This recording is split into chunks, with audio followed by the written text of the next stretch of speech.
এতটাই তাড়াহুড়ো করে আমি এই মেকআপটা করেছি যে আমি ইন্ট্রো ভিডিওই বানাতে ভুলে গিয়েছি। তোমরা দেখতে পাচ্ছ যে এই মেকআপটি করে আমি একটা বিয়ে বাড়িতে গিয়েছিলাম এবং ওখানেই মনে পড়াতে আমি আমার ইন্ট্রো ভিডিওটা সেরে ফেলি। আমার এই ছোট্ট চ্যানেলটিতে তোমাদের সবাইকে স্বাগত জানিয়ে আমি মেকআপটা তোমাদের করে দেখাচ্ছি। প্রথমেই আমি যেটা করেছি, আমি আমার ফেসটাকে খুব ভালোভাবে এই ফেসিয়াল ওয়াইপস দিয়ে ক্লিন করে ফেলেছি এবং তারপরে আমার যেহেতু ড্রাই স্কিন, আমি এমরয়েলিসের এই ক্রিমটা অ্যাপ্লাই করেছি। এটা ভীষণই ভালো একটি ক্রিম। এটা ক্রিম হিসাবেও অ্যাপ্লাই করা যায়, মেকআপ বেস বা প্রাইমার হিসাবেও এটা কিন্তু ইউজ করা যায়। তোমরা কি করবে, মেকআপ শুরু করার আগে অবশ্যই ফেসটিকে ভালোভাবে ক্লিন করে নেবে, ফেস ওয়াশ দিয়েই হোক বা ফেসিয়াল ওয়াইপস দিয়ে হোক। তারপরে তোমাদের স্কিন অনুযায়ী তোমরা ক্রিম লাগাবে। এবং আমি আমার চোখেও একটি আই ক্রিম অ্যাপ্লাই করেছি। এটা নিউট্রিজিনার একটি আই ক্রিম। আমি দেখো এভাবে রিং ফিঙ্গার দিয়ে ভালোভাবে সার্কুলার মোশনে ক্লকওয়াইজ আমি এটাকে অ্যাপ্লাই করেছি এবং রেসিডিউ যেটা থাকে সেটা আমি আমার লাফ লাইনেও লাগিয়ে নিই। আর নিভিয়ার লিপ বাম আমি ঠোঁটে লাগিয়ে নিয়েছি, কারণ ঠোঁটটাকে অবশ্যই হাইড্রেট রাখতে হবে, যেহেতু আমরা এরপরে ঠোঁটেও লিপস্টিক লাগাবো। এই সমস্ত প্রসেসটা কিন্তু মিনিমাম মেকআপ শুরু করবার 10 মিনিট আগে করে ফেলতে হবে এবং সেটাকে স্কিনের মধ্যে অ্যাবজর্ব হতে দিতে হবে। এই সময়টাই কি করব, আমি মেকআপ শুরু না করে যেটা করব, আমি আমার আইব্রাউজটাকে ফিল করে নেব। এভাবে ছোট ছোট স্ট্রোক দিয়ে আমি আমার পার্স এরিয়াগুলোকে ফিল করব এবং স্পুলি দিয়ে মাঝে মধ্যে এটাকে কম করব, যাতে এক জায়গায় প্রোডাক্ট স্টোর হয়ে না যায়। তারপরে আমি একটি আইব্রাউ জেল ইউজ করছি আইব্রাউজটাকে সেট রাখার জন্য। যদিও এই জেলটা খুব একটা ভালো কাজ করে না, আমি তোমাদের সমস্ত প্রোডাক্টের ডিটেলস আমি স্ক্রিনের মধ্যেই দিয়ে দেবো, তোমরা দেখে নিতে পারো যে আমি কী জাতীয় প্রোডাক্ট ইউজ করছি। তবে তোমাদের কাছে যেসব প্রোডাক্ট থাকবে তোমরা কিন্তু সেগুলো দিয়েই মেকআপ করতে পারো। আইব্রাউজটাকে পরিষ্কার দেখানোর জন্য আইব্রাউজের নিচে ওপরে জায়গাগুলোকে আমি ভালোভাবে কনসিলার অ্যাপ্লাই করে নিচ্ছি। তাহলে কি হবে, একটি ডিফাইন্ড এবং নিট ক্লিন লুক আসবে। সেটাকে আমি ভালোভাবে ব্লেন্ড করে নিচ্ছি একটি ব্রাশ দিয়ে এবং তারপরে আমি আরও সিমলেস দেখাবার জন্য আমি একটি বিউটি ব্লেন্ডার দিয়েও ব্লেন্ড করে নেব। প্যাকের বিউটি ব্লেন্ডার আমি ইউজ করেছি এবং দাম হিসাবে এটা মোটামুটি ভালোই বলতে পারি। এরপরে যাতে ক্রিজ করে না যায় তাই জন্য আমি লুজ পাউডার দিয়ে আমি আমার আইলিড এরিয়াকে ভালোভাবে সেট করে নিচ্ছি। এরপরে আমি শুরু করব আমার আই মেকআপ। আমি অবশ্যই বলবো সবার প্রথমে কিন্তু আই মেকআপই করবে। তাহলে কি হবে, স্কিন যদি নোংরাও হয়ে যায় ফল আউট হয়ে, তাহলে সেটাকে পরিষ্কার করে নিয়ে আমরা আবার নতুন করে আমাদের মেকআপটা করতে পারি।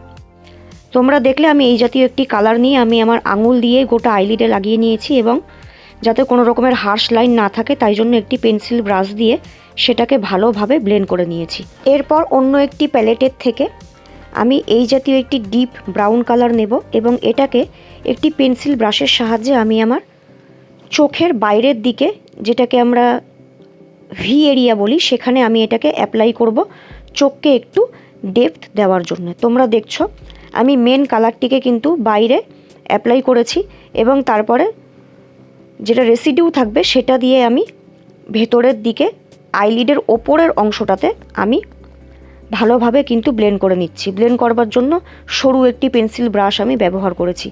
এই কাজটা হয়ে যাওয়ার পরে আমি আমার ট্রানজিশন ক্রিয়েট করব। ট্রানজিশন ক্রিয়েট করার জন্য একটি ফ্লাফি ব্লেন্ডিং ব্রাশ আমি নিয়ে খুবই হালকা ব্রাউন কালার নিয়েছি এবং দেখো এভাবে সার্কুলার মোশনে ঘুরিয়ে ঘুরিয়ে আমি পুরো যে ব্যাপারটা আছে সেটা আমি সমস্ত কালারগুলোকে একসাথে মার্চ করে দেব, যাতে কোনো রকমের কোনো হার্শ লাইন না থাকে এবং একটার সাথে আরেকটা যেন ভালোভাবে মার্চ করে যায়। তারপরে আমি আরও একটি হালকা কালার নেব এবং এটা দিয়ে পুরো আইলিড এরিয়াকে আমি ভালোভাবে ব্লেন্ড করে নিচ্ছি এভাবে ব্যাক অ্যান্ড ফোর্থ মোশনে। আউটার কর্নারে আমি আরেকবার ডিপ কালারটিকে অ্যাপ্লাই করে নিয়েছি।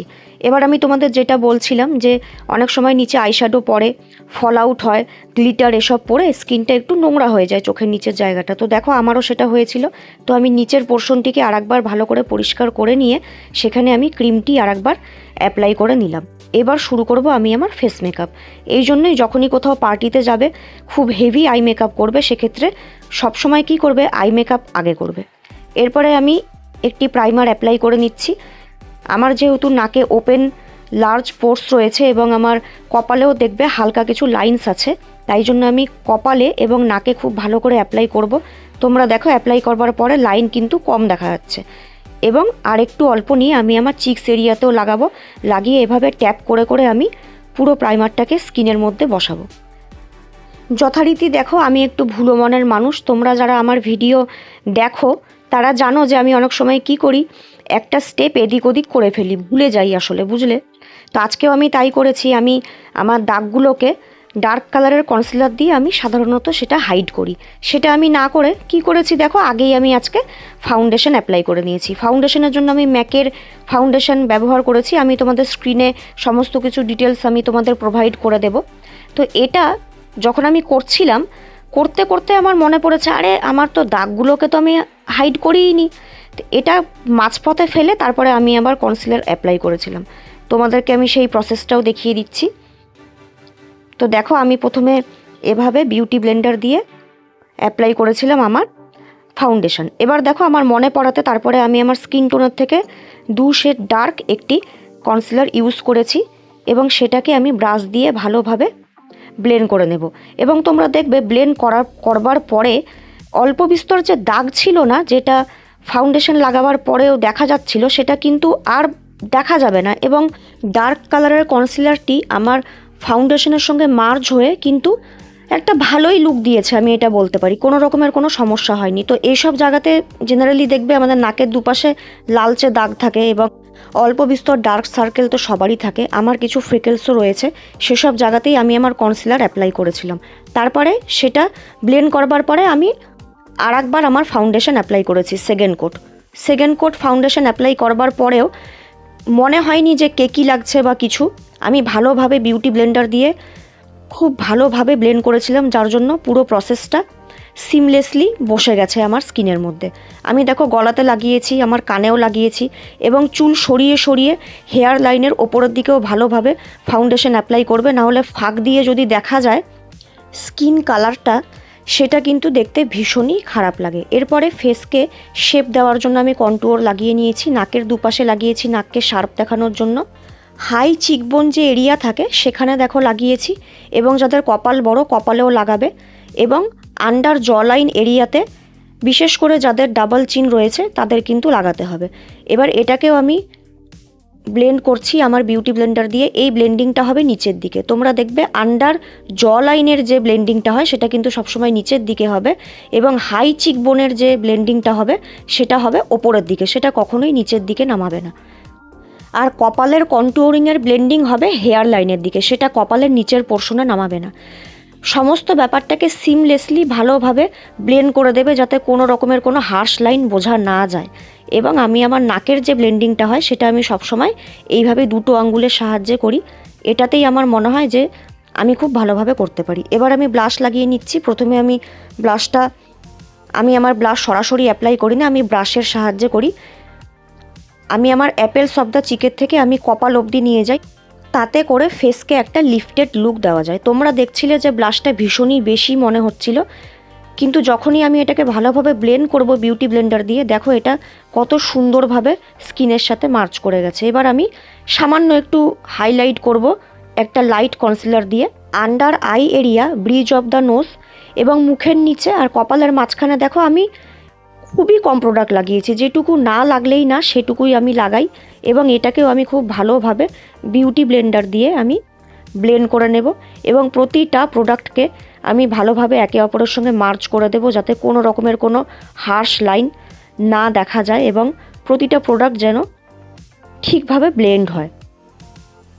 আমি এবার সেট করব আমার মেকআপ। এভাবে আমি একটি পাউডার পাফের মধ্যে নিয়ে নিয়েছি। অতিরিক্ত পাউডার আমি লাগাই না এবং আমি বেকিংও করি না, যেহেতু আমার ড্রাই স্কিন। এভাবে আমি ওপরের দিকে তাকিয়ে প্রেস করে করে আমি পাউডারটাকে আমি আমার স্কিনে বসিয়ে দেব। পুরো স্কিনে আমি পাউডারটাকে এভাবেই বসিয়ে দেব। এক্সট্রা পাউডার থেকে থাকলে সেটা আমি ব্রাশ দিয়ে এভাবেই ঝেড়ে ফেলেছি। চোখের ওপরের অংশকে এভাবেই আমি টাইট লাইন করে নিয়েছি এবং খুব সরু করে কাজল লাগিয়েছি।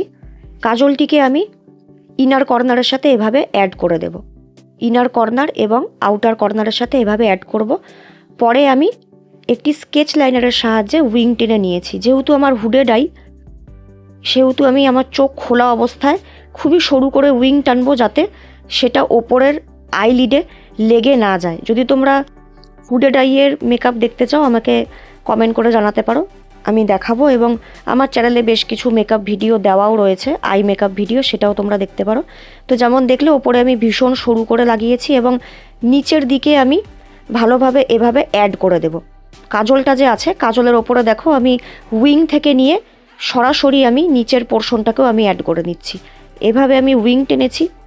হুডেড আই হলে অবশ্যই খোলা অবস্থায় উইং টানবে, চোখ বন্ধ করে উইং ড্র করবে না। সেক্ষেত্রে সেটা চোখ যখনই খুলবে দেখবে ওটা ওপরের আইলিডে লেগে গেছে। এবং চোখের ভেতরের পোর্শনে যতটা সরু করে করা সম্ভব ততটা সরু করে ড্র করবে।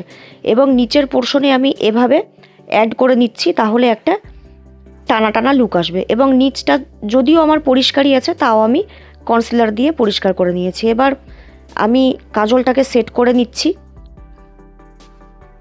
আইশ্যাডো দিয়ে, যাতে সেটা ছড়িয়ে না যায়। এরপরে আমি নীলচে সবুজ কালারের একটি ক্রোম কাজল ইউজ করছি। এটা শিফটেড লুক দেয়, নীল এবং সবুজ দুরকম কালার শিফট হয় এই ধরনের কাজলের মধ্যে।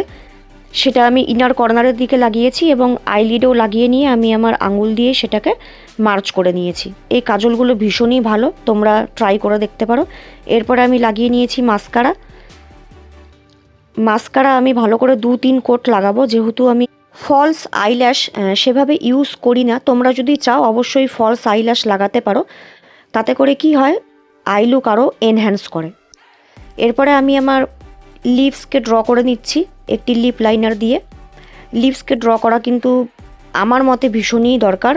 অনেকেই করে না, পছন্দ করে না, আগে আমিও করতাম না, কিন্তু আমার মনে হয় যে লিপকে ড্র করলে পরে লিপস্টিকটা বাইরে বেরিয়ে স্মাচ করে যায় না বা ছড়িয়ে যায় না। আমি এভাবে ড্র করে সেটাকে আমি ভালোভাবে ব্লেন্ড করে নিয়েছিলাম আমার আঙুল দিয়ে। দুটো আলাদা কালারের গ্লিটার লিপস্টিক আমি ইউজ করেছি। এরপরে আমি আমার ফেসকে সেট করে নিচ্ছি সেটিং স্প্রে দিয়ে। এটা তো ভীষণই দরকার যাতে মেকআপটি অনেকক্ষণ ধরে টিকে থাকে। সেটিং স্প্রে দিয়ে সেট করবার পরে তারপরে হাইলাইটার লাগাবে, তাতে লুকটা আরও ভালো আসে। আমি একটি ক্রিম হাইলাইটার লাগাচ্ছি। ক্রিম হাইলাইটার বা লিকুইড হাইলাইটার ইউজ করলে সেটা ভীষণই ন্যাচারাল একটি লুক দেয় এবং আমার সেটাই পছন্দ হয়। এরপরে দেখো আমি ব্লাশটিকে আরেকবার ডিপ করে নিচ্ছি, কারণ সেটা আমার মনে হয়েছিল যে হালকা হয়ে গেছে। এবং আমি আমার চোখের ইনার কর্নার এবং ব্রাউ বোনকেও হাইলাইট করে নিয়েছি। এই জাতীয় একটি আইশ্যাডো দিয়ে আমি আমার চোখের ইনার কর্নারকে হাইলাইট করেছি। তো মেকআপ করবার পরে আমি তো সুন্দর করে ভিডিও করে উঠতে পারিনি, তো মোটামুটি 3-4 ঘন্টা পরে এই সমস্ত ছবিগুলি আমি তুলেছিলাম। একটু সাহায্যও যদি আমি করে থাকি তাহলে একটা লাইক অবশ্যই করে যেও এবং ইচ্ছে হলে সাবস্ক্রাইবও। সবাই ভালো থেকো।